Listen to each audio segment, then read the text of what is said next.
Hello students, आज आपण complex नंबरचा एक्सरसाइज 1.3 मध्ये क्वेश्चन 5 बघतोय. क्वेश्चन 5 मध्ये क्वेश्चन दिलेला आहे, express the following numbers in the form of x plus I Y.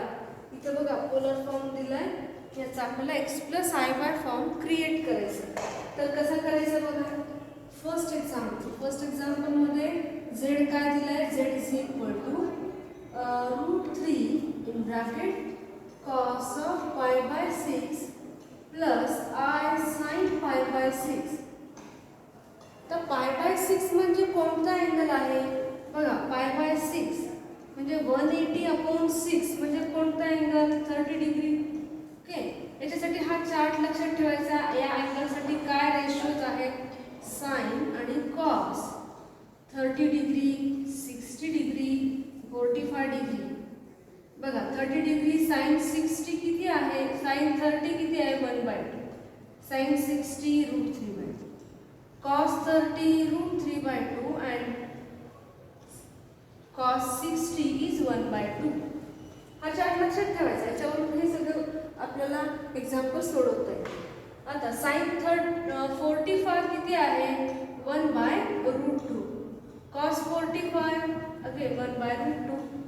या व्हॅल्यू लक्षात घ्यायचं. तर आता इथे बघा z काय असेल, √3 cos pi by 6. Cos pi by 6 cos 30 किती आहे, √3/2 म्हणजे हा किती, √3/2 plus i sine pi by 6 sine 30 degree किती आहे, 1/2. ओके, तर आता आपल्याला z लिहिता येईल. z is equal to √3 distribute केला, √3 × √3 3/2 plus √3/2 r. Okay, so this is our required form. या तुम्ही असं लिहू शकता, कॉमन डिनॉमिनेटर घेऊन 3 plus √3i/2. This is our required form, that is x plus i by form. तर त्याला फर्स्ट एक्झाम्पल. आता आपण सेकंड वन बघूया. सेकंड एक्झाम्पल मध्ये काय घेता येईल. सेकंड एक्झाम्पल बघा, आपला फर्स्ट एक्झाम्पल होता. सेकंड एक्झाम्पल मध्ये z काय आहे, √2 in bracket cos 7π/4 plus i sin 7π/4. आता π/4 म्हणजे कोणता अँगल आहे, 45 डिग्री. तर आपण कोणता अँगल बघतोय, π/4 45 डिग्री. ओके, आता 45 डिग्री 7π/4 दिलं. 7π/4 बघा कुठे लागलं. तर π/4 चा आपण जर ऍक्सिस वरती त्याचा अँगल बघितला तर हा 1π/4 म्हणजे 45 डिग्री 1π/4. ओके, हा 90 डिग्री म्हणजे 2π/4. आता इथं 3π/4 असेल, इथं 4π/4 म्हणजेच पाय, तर 5π/4, तर 6π/4, हा 7π/4 आणि इथं 8π/4 म्हणजेच 2π आहे. तर अशा पद्धतीने π/4 डिस्ट्रीब्यूट होतो ओव्हर 360 अँगल. ओके, तर आता इथे कोणता अँगल दिलाय, 7π/4. 7π/4 कुठल्या क्वाड्रंटमध्ये लाई होतो, फोर्थ क्वाड्रंट. फोर्थ क्वाड्रंटमध्ये आपण मायनस, इथं a पॉझिटिव्ह आहे आणि b positive, b negative. a positive आणि b निगेटिव्ह म्हणजे a, -b या फॉर्ममध्ये अँगल लाई होतो. म्हणजे कॉस थीटा पॉझिटिव्ह आहे आणि साइन थीटा निगेटिव्ह आहे. तर बघा काय बघा, cos of since cos of 7π/4 is positive 1/√2, since it lies in fourth quadrant, cos 7π/4 this angle lies in fourth quadrant. So in fourth quadrant cos is positive and sin is negative. तर इथे बघा plus 1/√2 and sin 7π/4. π/4 ची value 1/√2 आहे. sin π/4 आणि cos π/4 हे आपल्याला माहिती आहे, पण तो 1/√2 पॉझिटिव्ह आहे की निगेटिव्ह हे आपण क्वाड्रंट वाईज ठरवायचं. इथं फोर्थ क्वाड्रंटमध्ये sine ratio negative, so -1/√2. Okay, तर आता इथं कॉम्प्लेक्स नंबर काय आहे? So that is equal to √2 in bracket 1/√2 plus किंवा इथं -1/√2 आहे -1/√2 आहे.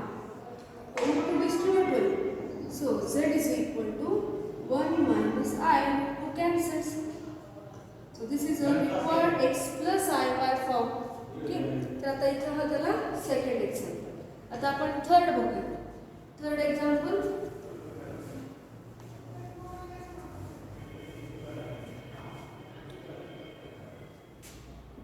थर्ड मध्ये z काय दिलं बघा, 7 in bracket cos of -5π/6 plus I sin -5π/6. आता इथं cos of -θ फॉर्म आहे. आपल्याला माहिती आहे cos of -θ is plus cos θ and sin of -θ is minus sin θ. हे दोन फॉर्म्युले आपल्याला माहिती आहेत, फक्त आपण यूज करूया. z इज इक्वल टू काय, 7 into cos 5π/6 minus I sin 5π/6. आता 5π/6 फर्स्ट ऑफ ऑल π/5 जो π/6 आहे, इथं π/6 म्हणजे कोणता अँगल आहे? 30 डिग्री. 180/6 is 30 degree. तर 30 डिग्रीचा चार्ट काढायचा. 5π/6 कोणत्या क्वाड्रंटमध्ये लाय होतो हे बघायचं. इथं आपल्याला 30 डिग्रीसाठी साइन आणि कॉस रेशोच्या व्हॅल्यूज माहिती आहे. Sine 30 1/2, cos 30 is √3/2. या दोन्ही व्हॅल्यू आपल्याकडे आहेत. पण हा अँगल 5π/6 दिलाय, फक्त π/6 दिलाय का? नाही. 5π/6 कोणत्या क्वाड्रंटमधला π/6 आहे हे आपण बघायचं. तर आता इथे बघा, हा 30 डिग्री, ओके, म्हणजेच 1π/6 रॅडियन्स. इथं 60 डिग्री. तर 30चं टेबल वाईज आपण अँगल डिस्ट्रीब्यूट करून घ्यायचं, म्हणजे 2π/6. हा 90 डिग्री म्हणजे 3π/6. हा 120 डिग्री म्हणजे 4π/6. पुढे 150 डिग्री म्हणजे 5π/6. हा 180 डिग्री म्हणजे 6π/6 रॅडियन्स. ओके, तर असं डिस्ट्रीब्युशन आपल्याला 5π/6 पाहिजे.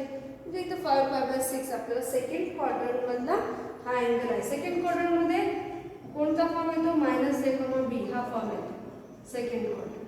ठीक आहे, तर कॉस निगेटिव्ह आणि साइन पॉझिटिव्ह घ्यायचा.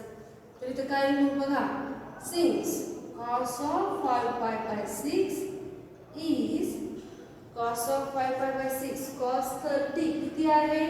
√3/2. √3/2. पण हा कोणता क्वाड्रंट मधला आहे? सेकंड क्वाड्रंट मधला आहे. म्हणजे कॉस कसा घ्यायचा? Negative. So -√3/2 and sin 5π/6 is sin 5π/6 कसा आहे? किती आहे? 1/2 आणि तो positive, so +1/2. So z is equal to 7 cos 5π/6 -√3/2 minus I. हा किती येतो? sin 5/6 1/2. So 1/2 I. This is -7√3/2 minus 7/2 I. This is our required shade. किंवा तुम्ही होल डिनोमिनेटर घेऊ शकता. -7√3 - 7I whole divided by 2. This is our required complex number. आता third example. आता आपण फोर्थ बघूया. फोर्थ मध्ये e⁻π/3r असं दिलेलं आहे बघा. e⁻π/3r, e⁻I⁻θ हा फॉर्म आपल्याला अगोदर माहिती पाहिजे.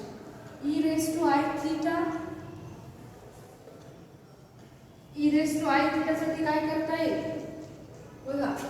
फोर्थ वन z काय दिलाय? e⁻π/3r. आता इथे फॉर्म्युला आपल्याला माहित पाहिजे. e⁻I⁻θ is cos theta plus I sin theta. e raised to I theta म्हणजेच काय आहे cos theta plus I sin theta. मग z काय cos of pi by 3 plus I sin of pi by 3. आता पुन्हा pi by 3 म्हणजे कोणता angle आहे pi by 3 म्हणजे 60 डिग्री. 180 divided by 3 म्हणजे 60 डिग्री. आता cos 60 डायरेक्ट व्हॅल्यू लिहू शकतो आपण. cos 60 किती आहे 1/2. So z is equal to 1/2 plus I sin 60 किती आहे √3/2. I into √3/2 or √3/2 I. Hence z is equal to 1 plus √3I upon 2.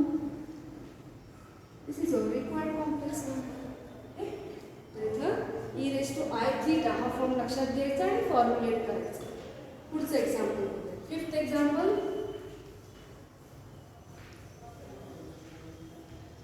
Fifth मध्ये बघा z काय दिलाय e raised to -4 pi by 3I.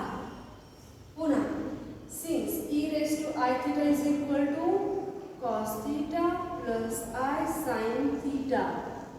So z is equal to काय cos of theta किती -4 pi by 3 plus I sin theta plus I sin theta किती आहे पुन्हा -4 pi by 3 is theta.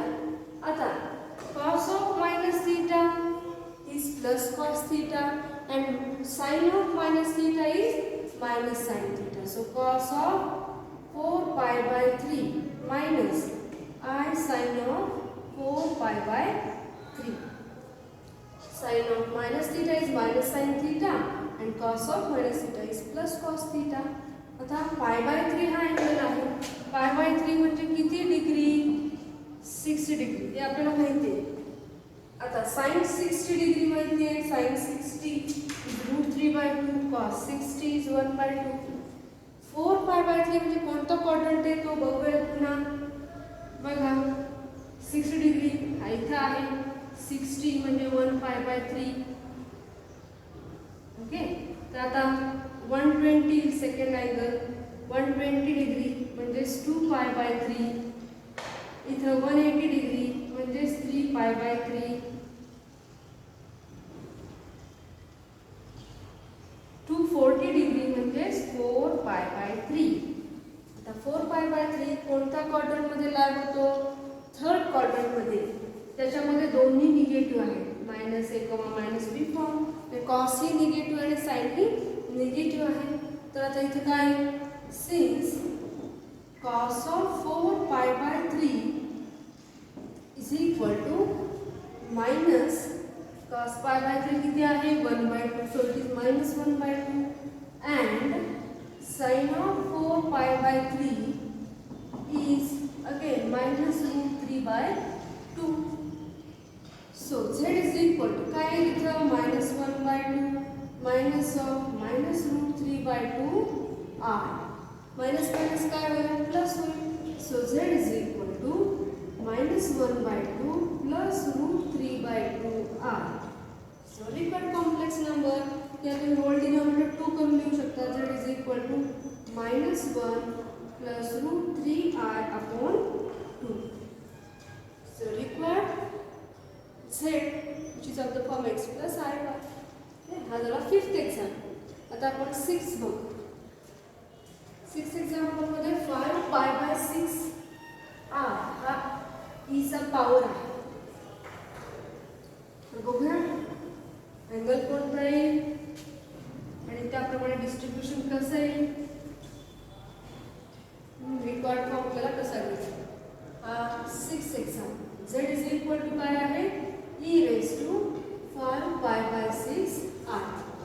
पुन्हा प्रत्येक वेळेस मेन्शन करायचं e raised to I theta is equal to cos theta plus I sin theta. So z is equal to cos theta is 5 pi by 6 plus I sin 5 pi by 6. आता इथं 5π/6 हा angle आहे, तर याच्यामध्ये π/6 म्हणजे first of all कोणता angle? 30 degree. π/6 is 30 degree. π/6 radians is 30 degree. तर 30 degree sine आणि कॉस आपल्याला माहिती आहे. साइन 30 1/2 आहे, कॉस 30 √3/2 आहे. पण 5π/6 आहे तो कोणत्या क्वाड्रंटमध्ये नाही होतो? आता आपल्याला समजले हा 1π/6, 2π/6, हा 3π/6, 4π/6 आणि इथं 5π/6 आणि हा 6π/6 म्हणजे 180. आपल्याला आता लक्षात आलं 5π/6 कोणता क्वाड्रंट आहे? Second quadrant. सेकंड क्वाड्रंटमध्ये -a, b फॉर्म येतो, म्हणजे कॉस निगेटिव्ह आहे आणि साइन पॉझिटिव्ह आहे.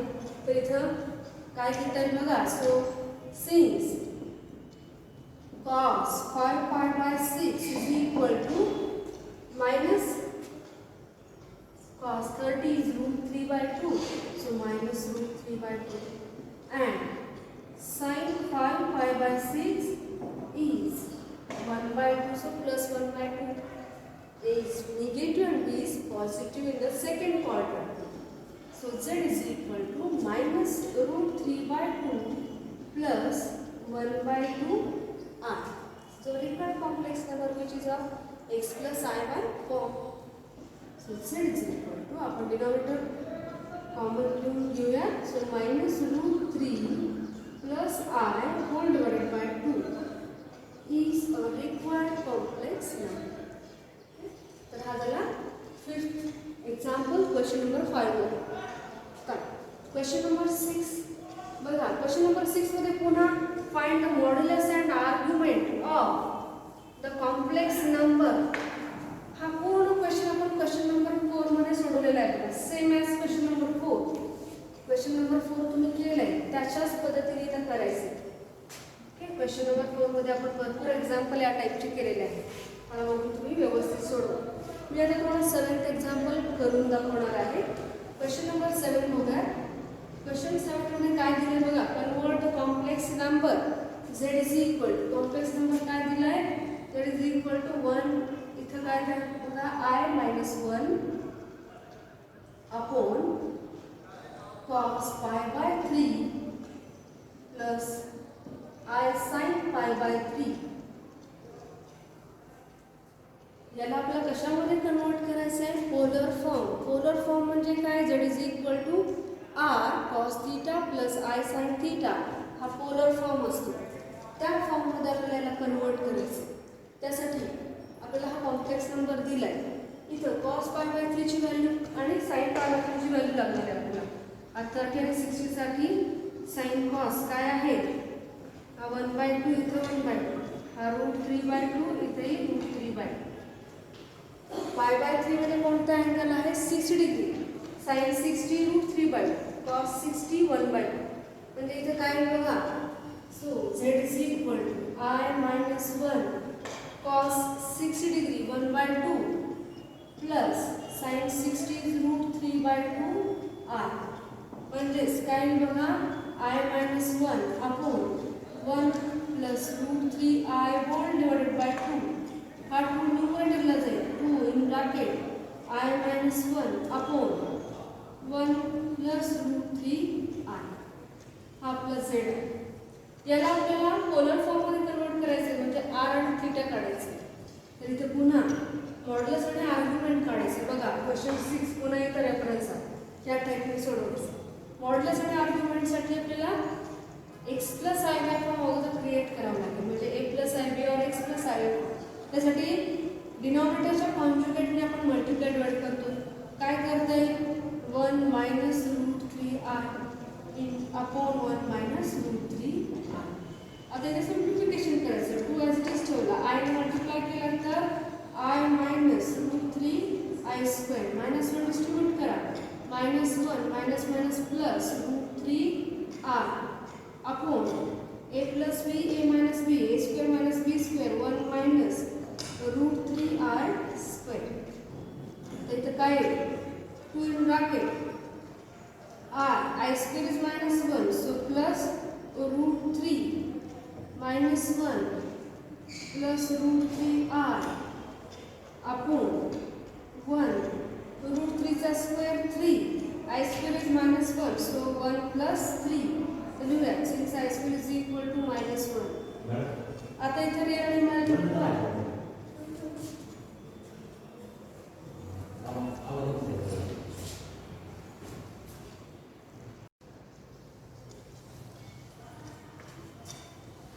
इथं काय बघा equal to 2 in bracket root 3 minus 1 imaginary part एकत्र करूयात 1 plus root 3 I upon 3 plus 1 4 तर 2 2 जा 4 डिव्हिजन केला आता रियल इमॅजिनरी पार्ट सेपरेट होतील root 3 minus 1 upon 2 plus 1 plus root 3 upon 2 into I. So this is a complex number which is of the form a plus ib, where a is a काय आहे इथं root 3 minus 1 upon 2 and b is root 3 plus 1 upon 2. तर लिहूया which is of the form z is equal to a plus ib, where a is equal to root 3 minus 1 upon 2, b is equal to 1 plus root 3 or root 3 plus 1 upon 2. So mod z, modulus of z म्हणजेच काय r म्हणजेच आपण काय घेतो under root a square plus b square a square म्हणजे याचा square काय येतो root 3 minus 1 upon 2 square plus b square root 3 plus 1 upon 2 bracket square हा स्क्वेअर ब्रॅकेट एक्सपांड केला तर काय मिळेल बघा रूट 3 चा square 3 minus 2 root 3 plus 1 denominator दोघांचे सेम आहे प्लस रूट 3 चा स्क्वेअर पुन्हा 3 plus 2 root 3 plus 1 upon 2 square म्हणजे 4 इथे 2 रूट 3 कॅन्सल होते 3 प्लस 1 4 3 प्लस 1 4 म्हणजे अंडर रूट मध्ये 4 प्लस 4 8 अपॉन 4 म्हणजेच किती आला रूट 2 r किती आला इथं रूट 2 आता थीटा काढून घेऊया थीटा काय येतो बघा थीटा साठी आपल्याला फॉर्म्युला माहिती आहे since theta is equal to tan inverse of b by a so theta is equal to tan inverse of b किती आहे इथं root 3 plus 1 upon 2 divided by a root 3 minus 1 upon 2. So theta is equal to काय tan inverse of root 3 plus 1 upon root 3 minus 1.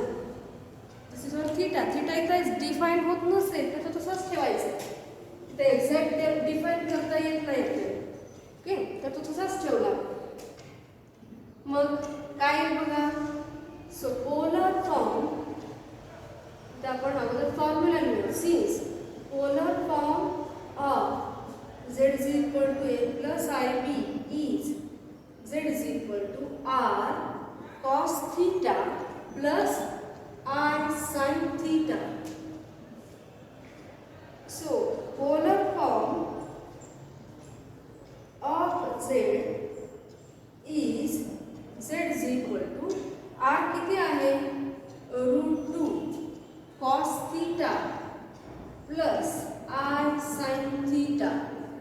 इथे आपण mention करूया where theta is equal to tan inverse of root 3 plus 1 upon root 3 minus 1. Okay? So this is our required complex form. This is our required polar form of even z. दिलेला complex नंबरचा हा polar form आहे इथे आपल्याला theta define होत नसेल तर आपण इथे लिहिलं मेन्शन केले theta is equal to tan inverse of root 3 plus 1 upon root 3 minus 1 किंवा तुम्ही tan theta is equal to लिहू शकता root 3 plus 1 upon root 3 minus 1 इथे आपण क्वेश्चन 7 कंप्लीट केलेला आहे पुढच्या लेक्चरमध्ये आपण क्वेश्चन 8 आणि 9 पूर्ण करू थँक्यू